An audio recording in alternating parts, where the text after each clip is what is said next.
ತಿನ್ನಿ ತಿನ್ನಿ, ಹೊರಗಡೆ ಹೋಗಿ ಕೆಲಸ ಮಾಡ್ದಂಗೆ ಬಿಟ್ಟಿಯಾಗಿ ತಿನ್ನಕ್ಕೆ ಅದ್ ಹೇಗಾದ್ರೂ ಬಾಯ್ ಬರುತ್ತೋ ಏನೋ. ಈ ತರ ನನ್ನ ನೋಡೋದ್ನ ಬಿಟ್ಬಿಟ್ಟು ಹೊರಗಡೆ ಹೋಗಿ ದುಡಿರಿ.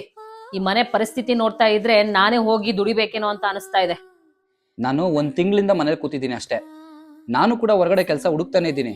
ಆದ್ರೆ ಕೆಲಸ ಸಿಕ್ಕಿಲ್ಲ ಅಂತಂದ್ರೆ ನಾನೇನ್ ಮಾಡಕ್ಕಾಗುತ್ತೆ ಹೇಳು? ಹಾಗಂತ ಇನ್ನು ಎಷ್ಟ್ ದಿನ ಅಂತ ಹೀಗೆ ಮನೇಲಿ ಕೂತಿರ್ಬೇಕು ಅಂತ ಅನ್ಕೊಂಡಿದೀರಾ? ನನ್ಗೇನೋ ನೀವು ಹೊರಗಡೆ ಹೋಗಿ ಕೆಲಸ ಹುಡುಕ್ತಾ ಇದ್ದೀರಾ ಅಂತ ಅನಿಸ್ತಾ ಇಲ್ಲ.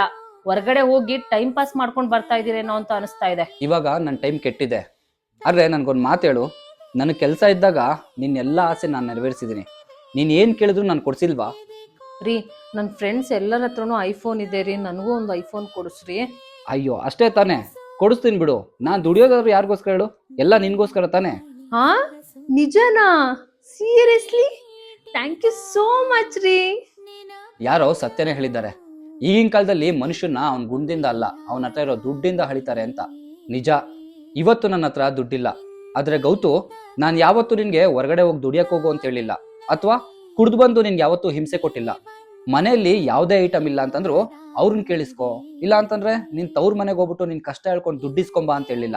ನನ್ಗೆ ಎಷ್ಟೇ ಕಷ್ಟ ಆದ್ರೂ ನಿನಗ್ ತೊಂದರೆ ಕೊಡ್ದಂಗೆ ಸಂಸಾರ ನಡೆಸ್ಕೊಂಡು ಹೋಗ್ತಾ ಇದ್ದೀನಿ. ಇನ್ನ ಕೆಲ್ಸದ ವಿಚಾರ ಅಂತ್ಯಾ, ಇವತ್ತಲ್ಲ ನಾಳೆ ನನ್ಗೆ ಕೆಲಸ ಸಿಕ್ಕೇ ಸಿಗುತ್ತೆ. ನಿನ್ ಯೋಚನೆ ಇಷ್ಟೇ, ನಾನ್ ಮನೇಲಿ ಕುತ್ಕೊಂಡು ಊಟ ಮಾಡ್ತಾ ಇದ್ದೀನಿ ಅಂತ. ಆಮೇಲೆ ನೀನ್ ಕೇಳ್ದಂಗೆ ನಾನು ದುಡ್ಡು ಕೊಟ್ಟಿಲ್ಲ ಅಂತ ಅಷ್ಟೇ ಅಲ್ವಾ? ಸರಿ ಬಿಡು, ನಾನ್ ದುಡ್ಡು ತಗೊಂಡ್ಬರ್ತೀನಿ. ನೆನ್ಪಿಟ್ಕೋ, ಅದೆಷ್ಟೇ ಕಷ್ಟ ಆಗ್ಲಿ ಏನಾದ್ರೂ ಮಾಡಿ ಹಣ ಸಂಪಾದನೆ ಮಾಡ್ತೀನಿ. ಆದ್ರೆ ಹಣ ಸಂಪಾದನೆ ಮಾಡ್ದಂಗೆ ಯಾವುದೇ ಕಾರಣಕ್ಕೂ ಈ ಮನೆಗೆ ನಾನು ಮತ್ತೆ ಬರಲ್ಲ.